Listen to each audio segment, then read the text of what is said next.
الحمد لله نحمده ونستعينه ونستغفره ونؤمن به ونتوكل عليه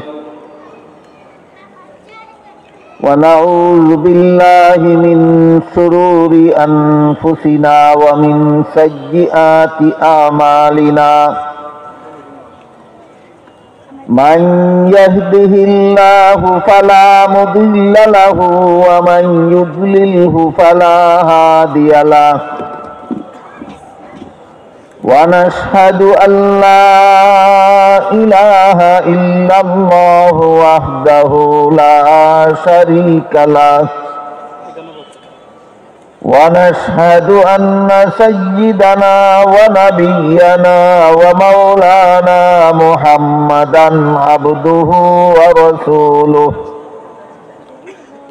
صلى الله تعالى عليه وعلى آله وأصحابه وبارك وسلم أما بعد فأعوذ بالله من الشيطان الرجيم بسم الله الرحمن الرحيم ما كان محمد أبا أحد من رجالكم ولكن رسول الله وخاتم النبيين وقال رسول الله صلى الله عليه وسلم لا تقوم الساعة حتى يبعث دجالون كذابون كلهم يزعم أنه نبي وأنا خاتم النبيين لا نبي بعدي أو كما قال عليه الصلاة والسلام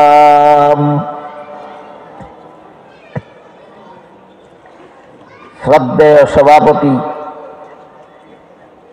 হযরত উলামায়ে কেরাম,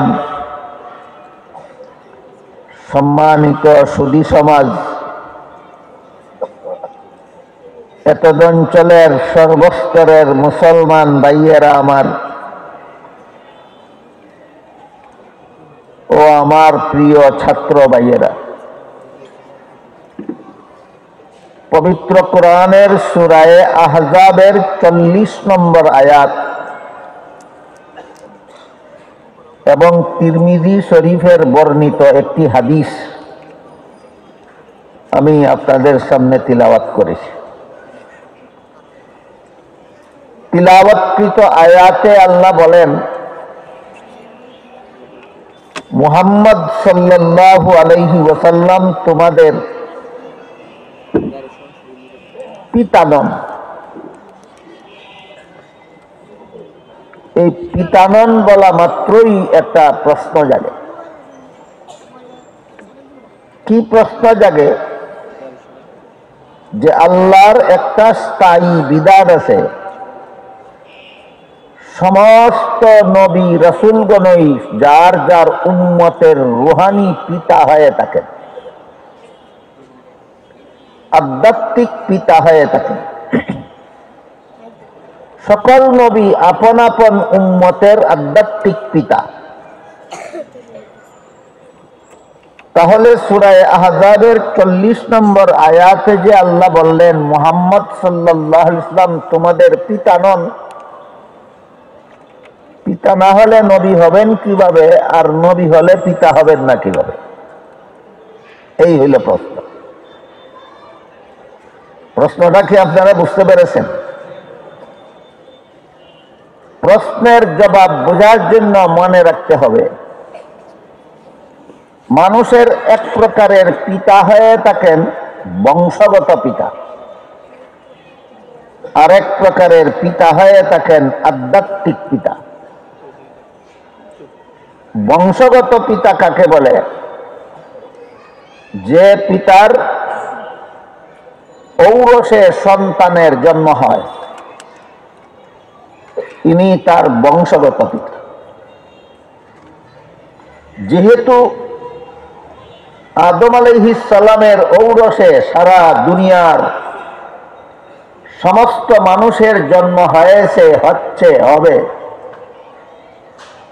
তাই আদম আলাইহিস সালাম হলেন সারা দুনিয়ার সমস্ত মানুষের, বলুন তো কেমন পিতা? বংশগত পিতা। আদম আলাইহিস সালাম সারা দুনিয়ার সমস্ত মানুষের বংশগত পিতা।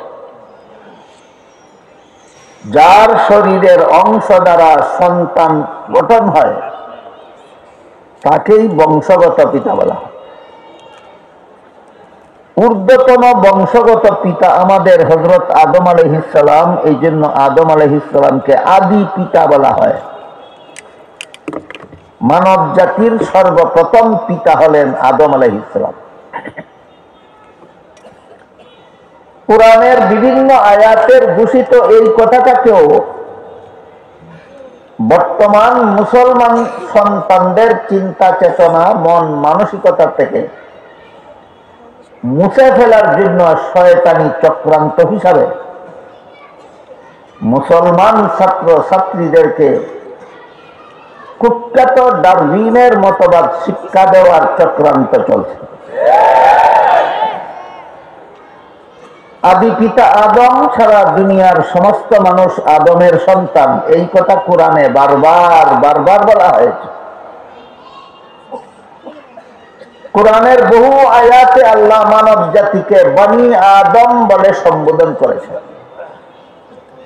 বনি আদমের অর্থই হলো আদম সন্তানেরা। বুঝে থাকলে বলুন তো, সমস্ত মানুষকে আল্লাহ কার সন্তান বলেছেন? আদমের সন্তান। ডারউইন বলে বর্তমান দুনিয়ার সমস্ত মানুষ বানরের সন্তান। আল্লাহ বলেন আদমের সন্তান, ডারউইন বলে বানরের সন্তান। ডারউইনের মতবাদ মেনে নিলে আল্লাহর কোরআনে ঈমান থাকে না, বেঈমান হয়ে যায়। এমন বেঈমানি শিক্ষা না দিলে কি বিজ্ঞান শিখা যায় না? বিজ্ঞান শিখানির নামে বেঈমানি শিক্ষা কেন? একমাত্র শয়তানি চক্রান্ত ছাড়া কিছু নয়। এই বিষয়টা এর বেশি বলার সুযোগ আমার নাই, যেহেতু এটা আমার আলোচ্য বিষয় নয়। আমার আলোচ্য বিষয়ের সাথে সম্পৃক্ত হলো আদম আলাইহিস সালাম সারা দুনিয়ার সমস্ত মানুষের আদি পিতা। তিনি হলেন সমস্ত মানুষের বংশগত পিতা। যার শরীরের অংশ দ্বারা সন্তানের শরীর গঠন হয় তাকে বংশগত পিতা বলা হয়। আরেক প্রকার পিতা আছে, তাকে আধ্যাত্মিক পিতা বলা হয়। আধ্যাত্মিক পিতা কাকে বলে? এই প্রশ্নের জবাব সচরাচর সমাজে আলোচনা হয় না। এজন্য আমাদের সকলের মনোযোগে শুনে আধ্যাত্মিক পিতার পরিচয়টা স্মরণ রাখা দরকার। আধ্যাত্মিক পিতা কাকে বলে? আধ্যাত্মিক পিতা বলে যার পবিত্র আত্মার পরশে অপরের আত্মা পবিত্র হয়। যার পবিত্র আত্মার পরশে অপরের আত্মা পবিত্র হয় তাকে আধ্যাত্মিক পিতা বলা হয়।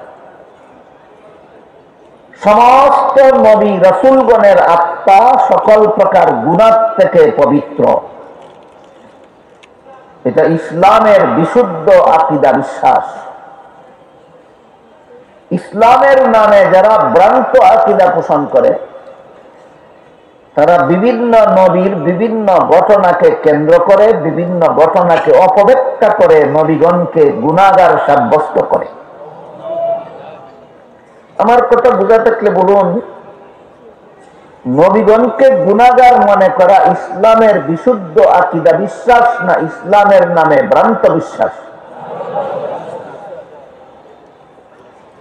ইসলামের বিশুদ্ধ আকীদা বিশ্বাস হলো সমস্ত নবীগণের আত্মা সকল প্রকার গুনাহ থেকে পবিত্র। এ মর্মে আল্লাহ কোরআনের আয়াতে বলেন, লা ইয়ানালু আহদিজ জালিমিন। এর মর্ম হলো কোন গুনাহগারকে আমি নবী বানাই না।